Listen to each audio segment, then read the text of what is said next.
great pleasure to bring back on stage Wolfgang Neumann, the chairman of the Sustainable Hospitality Alliance, to moderate this next session.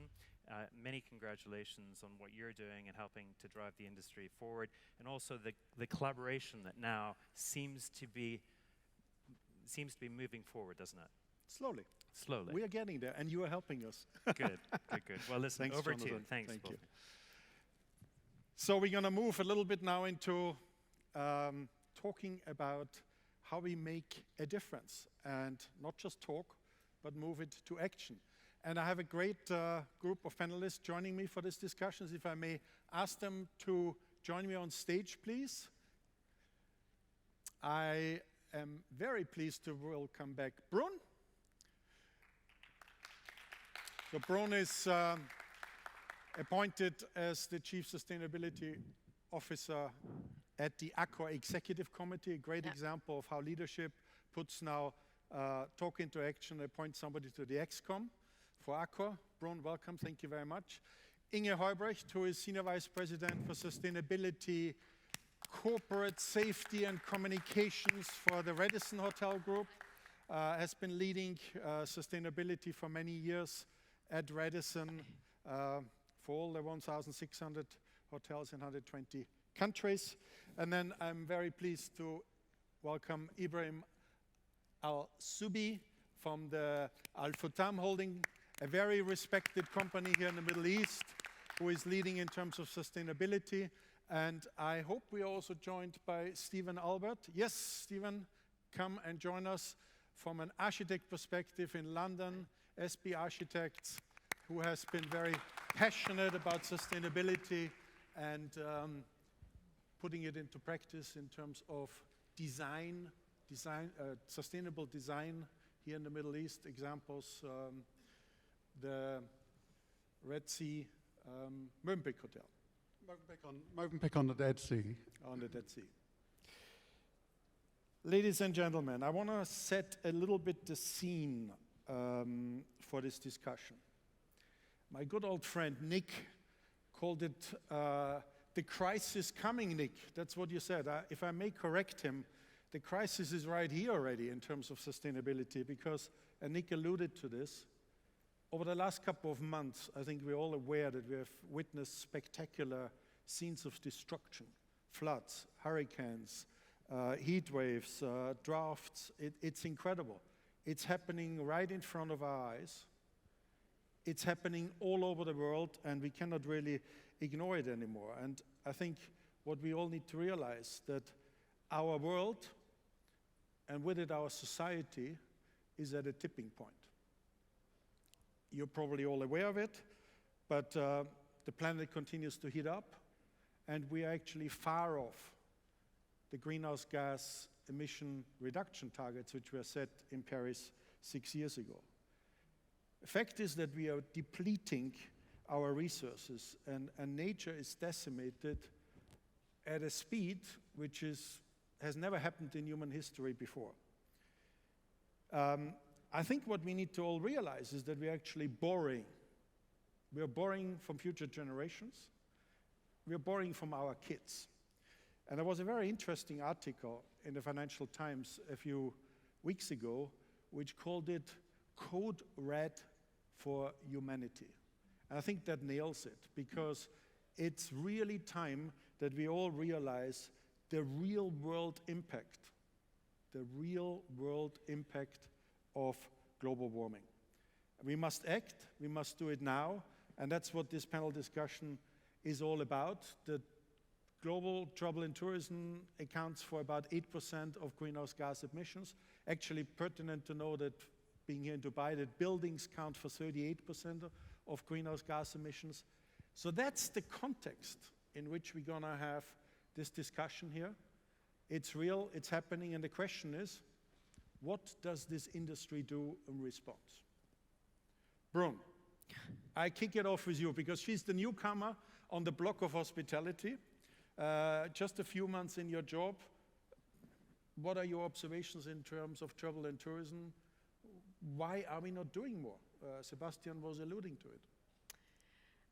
Well, first of all, I have to say, and it's not because I'm talking to you, all guys, I've been pleasantly surprised to see that actually a lot of people do really care about sustainability in the industry. That said, it is very often younger people in the industry or people that are not necessarily sitting at the executive committee or have a seat at that level. So I think things need to change, obviously, in that area. One of the things also that I've, coming from the outside, that I've noticed is that we spend a lot of time, when I say we, I mean in the hospitality industry, fixing problems that we have created ourselves. So we're spending more time just doing that instead of actually fixing some of the world's problems. We have a lot of the answers in our hands, and we could be doing way more. And I think, and there is a sense of urgency, not only because obviously the IPCC report and because we can see all those physical risks, for example. Just to give you an example, and I don't want to be too long, but just to give you an example, climate change is not about, protecting butterflies. I mean, it is, right? But that's what I heard from some people also when I joined. It is also just simply about keeping your business alive. When I'm looking at what's going on, we have hotels, not necessarily ours. Well, there are hotels in the world that are no longer insurable because they are located in areas that are too risky. So these are some of the physical risks, obviously, that we need to tackle. And this is, I think, one way of addressing the issue, obviously. But I think also what really matters and what we should be asking ourselves is all the pressure that is coming at the hospitality industry is also, from NGOs, from young people, from all of that. What are they telling us? They're telling us that we're taking way more than we're contributing. And that very often a hotel, I'm not saying this is always what I think, but this is what we heard increasingly. This is the music beneath the words. What we hear is that a hotel comes and takes a lot more than what it gives. So the question really for us now is, how do we contribute? How do we collectively collaborate so that we can tackle challenges that are bigger than us? There is no other way. I gave the example of the hotel and the physical risk, just to give you an example of how pressing the issue is, and just to tell you that it is not, as someone told me when I joined, about butterflies, but really about the core of your business and of our business collectively. So you alluded to the fact that we are creating some of the problems ourselves. Indeed. Inge, you have been, contrary to Brune, who just joined the travel and tourism industry, Inge, you have been active for many, many years. Give us your perspective. Why are we not getting more done? Why are we not moving into action? What holds us back? Well, I think, first of all, what we need to realize is that a lot of things have happened, right? For example, if I look at Radisson Hotel Group, in the last 10 years, we've reduced our energy footprint by 30%, and we've reduced our water footprint. So I was saying that a lot has happened. In the last 10 years, we've reduced our energy footprint by 30%, we've reduced our water footprint by 30%, but it's not enough. I think we need to know now that we firmly need to commit to a net zero future by 2050, and that we need to have a pathway.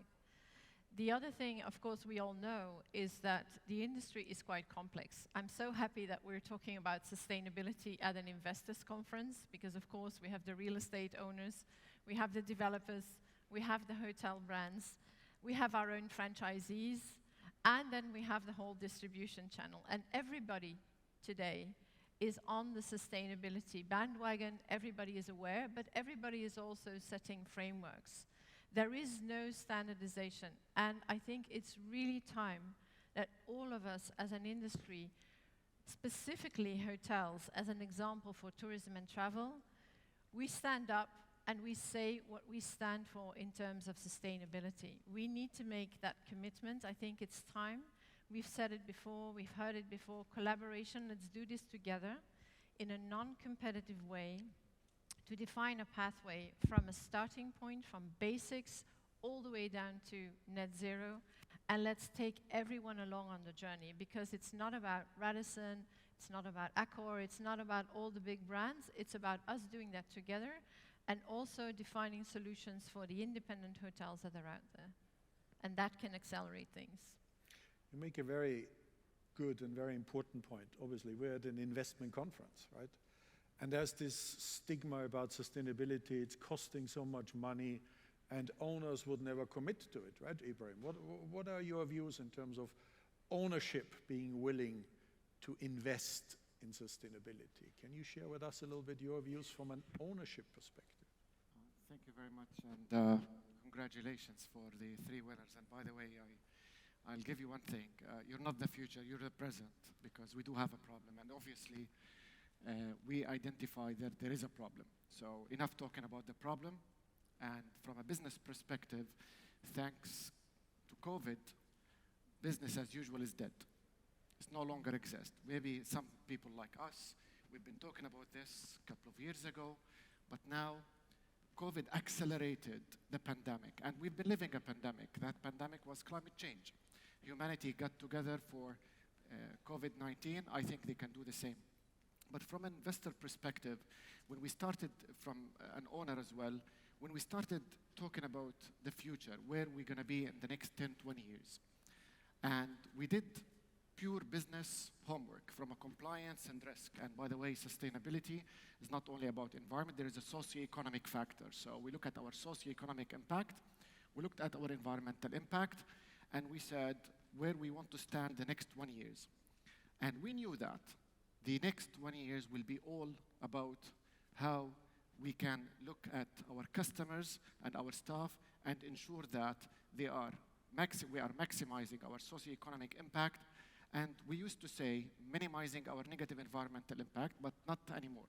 Why is that?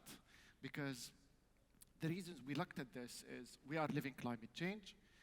We started looking at, if I want to expand 5 times, if I want to get customers, then I want access to capital. And access to capital now, investors, it's beyond the butterflies, by the way, and whoever says butterfly, that's Stone Age. I don't think they will stay in business even for, they shouldn't be in business actually, because investors now, pension funds, whoever wants banks, they look at companies with sustainability agenda. And we have a know-how. Let's talk about the know-how now. Let's talk about, I agree with you about the net zero, which I think net zero is not enough. Everyone says net zero is enough, not enough. Hence, we have a net positive commitment, and I can talk about it later on. But we have something called ESG rating, environmental, social, and governance, and banks started to look at the sustainability sheets that the CFO would understand and boards would understand, as well as the financial sheets. So we have that there. Let me give you a number. In 2020, in the peak of the pandemic, in Q3, green bonds issuance peaked more than $64 billion. I've done transactions in the last 2 years, $2.7 billion of green sukuk, the world's first green benchmark for green sukuk. We just did a transaction 2 weeks ago, $1.5 billion for sustainability-linked loan. So for us, it's embedded in the business day to day. It's not we care, we have no choice as a business. And the cherry on the top, as we are doing well by doing good. I think from a sustainability perspective, with all the hats I have, be it with MAF or with the different organizations I'm involved with, I think we need to accelerate the discussions into the implementation more. And I think the award is a great evidence of that. For me, as an owner, and I work very close with Accor, I think we work on the same level. When I get younger generation implementing their technology, I'm investing in them. By default, I have customers. Ethical consumerism is booming, and if we are not aware of that there's an issue for the business. So for us, it's embedded in the DNA of the business. I'm the CSO of the company. I work directly with the board of directors. I work with the CFOs. I present to investors, and we're not the exception. It should be the norm. So for us, it's a business narrative, as well as it's something we believe that's our responsibility towards the environment, to the society, and to the economies that we are investing in. Wonderful, thank you. So not the exception, but it's fully embedded, and the investment community is starting to look at it in a very different way, and there's proof that investing in sustainable practices pays off and generates returns. As I've mentioned, $64 billion, the highest since market inception, Q3 2020, and the third record in any quarter. It tells you a lot. So I do not believe that we have an issue with access to capital. On the contrary, for my case, I worked hand in hand with the CFO to get access to capital to my real estate. And during the pandemic, we managed to certify our all hotel portfolio LEED Gold. It was the first in the world to be the whole portfolio. 13 hotels, more than 3,600 rooms, serving more than 1.5 million customers. So it is a business narrative. So here we are a committed owner who all the portfolios LEED and BREEAM certified, fantastic. So Stephen, you would not have to convince Ibrahim to invest into sustainable design, because you are the one who comes in at the very front end of the value chain. When we actually decide to build a hotel somewhere, it starts right there, right? It starts at the point of design. Share with us a little bit where you are coming in with your philosophy. You've been committed to sustainability a long time. And what is your experience of convincing these guys and these ladies to do what you want to do up front? Well, I think as an architect and a hotel designer, we have a duty to design in a sustainable way. And maybe 20 years ago, when I was a little younger in the industry, that was a little tough of a call to convince an owner and even an operator that that was the way to go. But I think now there's greater awareness and there's a more receptive attitude to accepting that we have to do it. We actually have to do it. But more importantly, if we apply the right methodology in the way we build, the choice of materials, the building to be planned in a very efficient way, very good back of house. Having a designer who understands all that means that the operation will be more efficient, which means you're going to save running costs. So that's the value. Sustainability actually brings a value to the final product and actually creates a better building, which is more efficient and itself is financially is a better model. I was speaking at a conference last week in Munich, and there was an investor coming up to me and said, but Wolfgang, investing in sustainability doesn't pay off at all. And I referred him to a business case the Sustainable Hospitality Alliance did together with the World Bank IFC, and sustainable hotel investments, if you want to refer to that. And that's the proof that it actually pays off. Let me come to something which is also interesting and often a point of discussion, is the whole question of certification.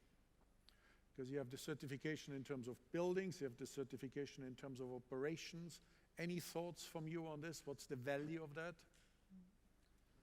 Who wants to go on, Inge? Can I say something? I wanted to say to the investor community and to the developer community, I don't know if you know the book Factfulness. It's a book by Professor Rosling, and I really recommend that you read it, because it's a book that says that even educated people dramatize facts and think they are worse than they actually are. And the reason I'm saying this is that many of you may think that a sustainable building costs more to build and design, but forget about that. That's a myth. I think we have the experts on the panel here to say that that is untrue. So if you design a building well, it will pay off. If you look at, and now I come to certification, the entry-level certification for a building is an EDGE certification. You have BREEAM and LEED, but the entry-level one is EDGE. And to reach an EDGE building, you can model it yourself. It's a free available tool. It's by the IFC and the World Bank. And actually, the consolidated payback time for any of those initiatives together to reach an EDGE certification level is typically below 10 years. So think about that next time when you're looking at developing, converting, building a hotel. Brune, you touched on collaboration. So I was about to go ahead. Hold on, sorry. You go ahead. They want to hear from you, not from me. But where does collaboration come into all of this? Well, I think I was going to jump in to say, actually, this is where we need to keep working together, and increasingly so. I mean, this is what, for example, Inge, as soon as I joined, you actually reached out to me, and I think to work on joint collaboration on, because we need to set the standards. What do we do? We need to have a common language across the industry, and we need to have, if we are to actually measure the impact, we need to have common metrics. And also a joint methodology. And lastly, what we need to do is to actually get to the policymakers, to those who actually make the regulation, together and say, look, we've worked on actually a joint certification program, or we worked on what it means for our buildings, for our industry to be sustainable. Please listen to what we have to say. Please turn it into a piece of regulation, so that actually it gives, the first mover advantage, and so that we benefit from the fact that we've been collaborating. And I think that's the whole point of the alliance. Otherwise, and I've been on the seat, in the public sector side. Otherwise, the public sector just comes and regulates, and sometimes it is regulation that are not sort of fit for the industry, or that it's regulation that favor one actor rather than the other. And so this is what I guess the Alliance has been doing for a long time, and I think we need to take it even to the next level, so that us, hospitality industries, we define and we set the standards that are right for us, not for OTAs, not for governments, but for the greater goods, based on really our needs and the reality of our industry. With COP26 ahead of us in Glasgow, there's a lot of momentum in terms of the discussion about sustainability. Ibrahim, you touched on it a little bit. Should we strive for net carbon? Should we be super ambitious and actually talk about positive contribution of the hospitality? Do you think this is possible, that we are sitting here at a conference, we have thousands of plastic bottles in front of us after all these years of discussions? Yeah. We are, in so many ways, we are nowhere, and then we want to talk about net positive. Is this realistic? Very realistic, actually. And just on the certification, just for the benefit of the audience, certification is important because it creates a common language. So we work very close with Accor, and that was one of the common language. It depends on the certification. But from an order perspective, and I'm sure you agree with me, when you look at long-term and net zero, net positive from the design stage. So, but from a compliance and risk, you're on the safe side. Look at certification. But sustainability it's a triple bottom line approach. So planet, profit, people. But you talked about the plastic bottles, by the way. We own retail brand Carrefour in 37 countries. And just a year before COVID, we had a press conference, and I announced that by 2025, we will eradicate any single-use plastic bags, bottles in our hotels and all our Carrefour outlets in the 17 markets we're in. I think I was on the radio a couple of months ago, and they asked me the same question. And I said, believe it or not, we achieved the target 2025 in 3 countries. So it is possible. You talk about net zero. Net positive, by the way, again, for the sake of the benefit of the audience, net positive is to give more than you take. And I really like what you said. People say we take more than we give. Here you go. You have the solution. Solution is net positive is to give more than you take to the environment, which means in our case, we have a negative impact in carbon and water. And this part of the world is an arid or semi-arid. We have geopolitical problems when it comes to water, and I think water is even a worse problem than as important as climate change, especially in this part of the world.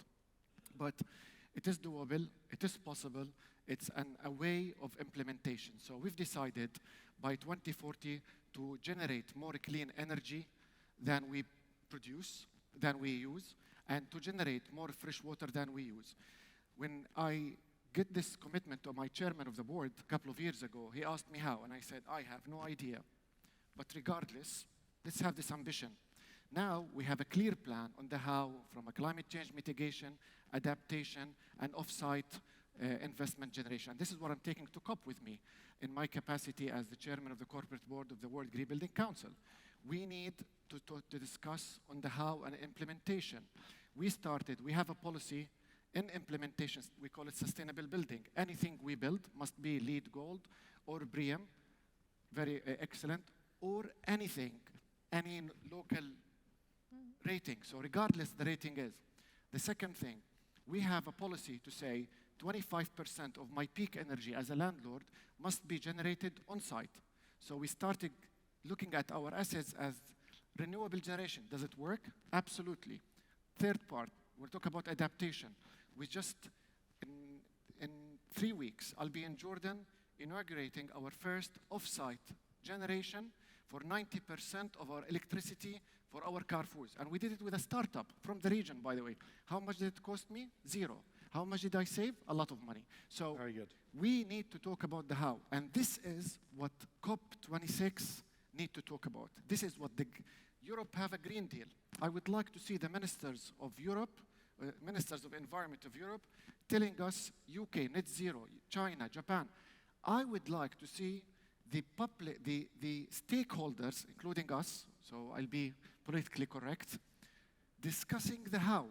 And we've seen projects in this region, NEOM. Yesterday, I'm not supposed to say this, but I'll say it anyway. My communication team will kill me, but we got the first certification for the first net positive building in the region. We have it here in Dubai. You can go and see it. So is it doable? Yes, we have know-how, and I think the award is a great part of it.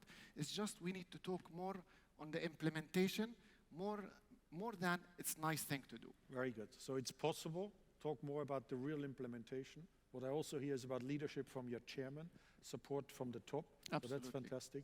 Inge, the BHAG, the net positive, or the carbon neutral and net positive goal. I know you are very passionate about that.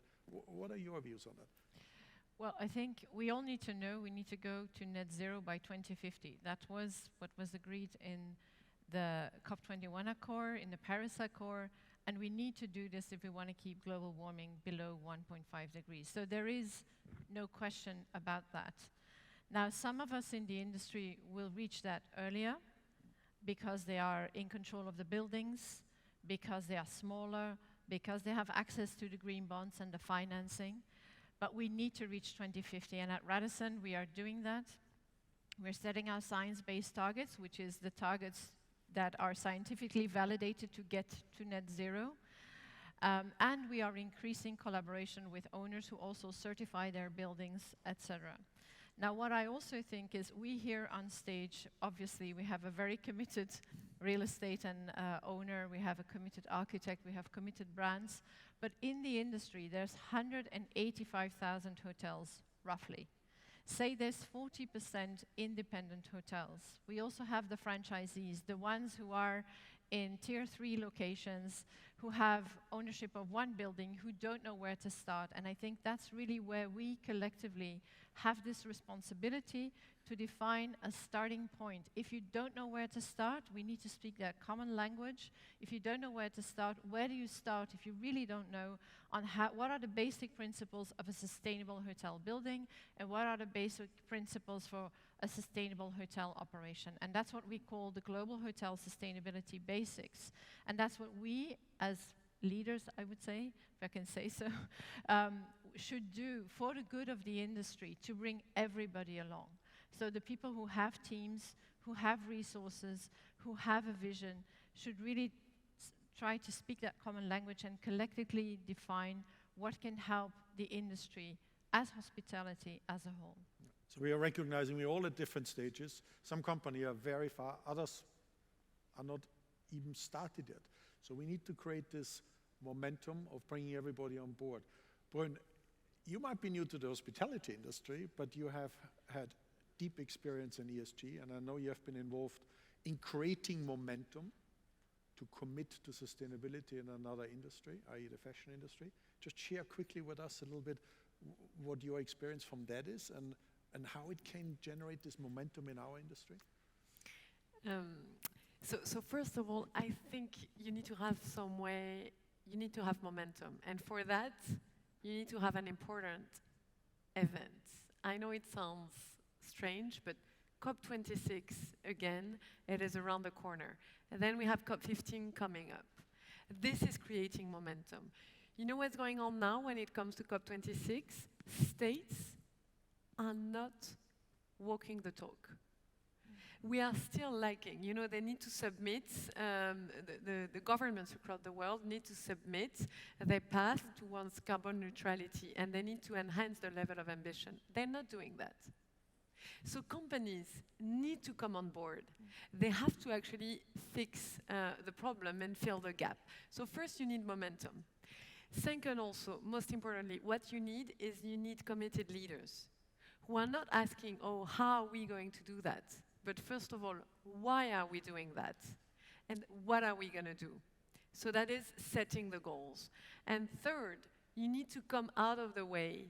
You need to feel uncomfortable because you're going to partner with companies or brands or people you're not used to working with.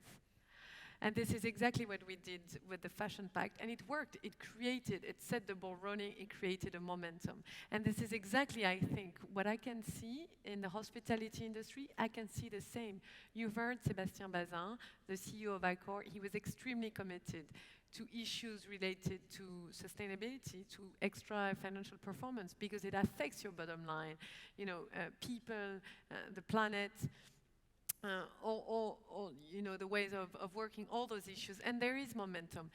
He spoke, thanks to Inge, he spoke to the CEO of Radisson. I think with you, Wolfgang, just like sort of talking to all the CEOs as well, I think the time is ripe. I think this is the right moment to partner.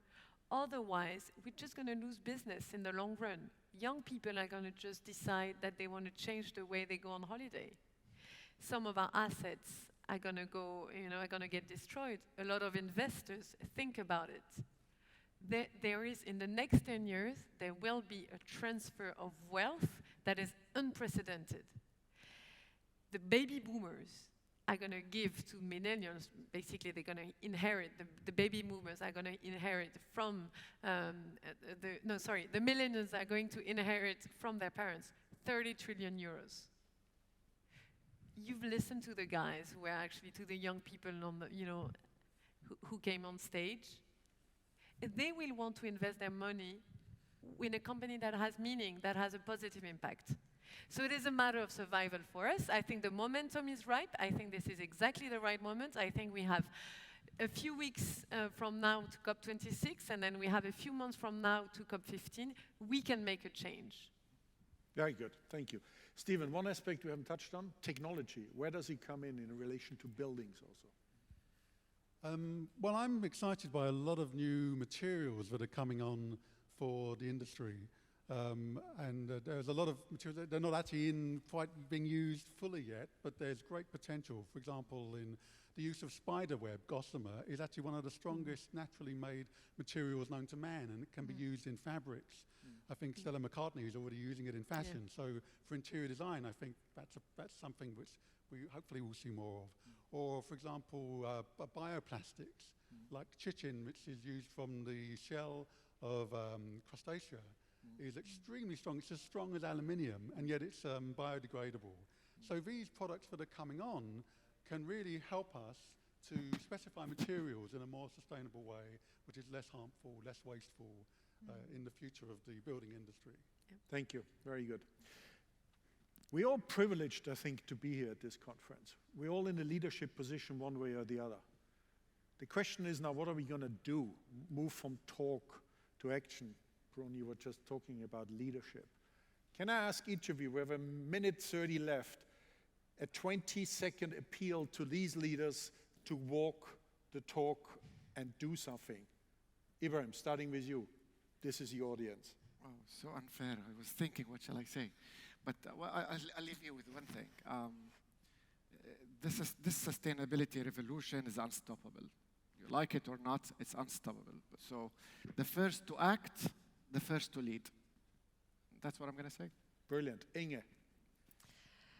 Well, we are in our fantastic industry, hospitality. We are ready for the rebound.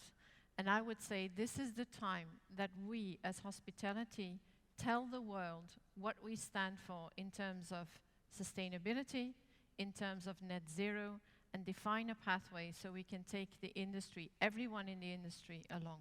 Great. Stephen. Well, this is such a serious subject because the grim reality is there are 9 interplanetary systems that are close, and some have even gone over the tipping point, which will lead to a catastrophe if we don't start acting upon this. So it's not enough we're just talking about it today, but we need to implement these ideas to have a lasting effect. And that's just so important for the future. Very good. Brune, we started the session with you. We ended with you. Your words of wisdom. Well, the pressure. I think it is really the time to build back better. I think we are in an industry that makes people dream. And so we need to keep doing that. And we can. And it is the only way we will survive, because it is all about survival. Great. Over to you, your call to action. Please extend your appreciation to the panel. Thank you very much. Thank you.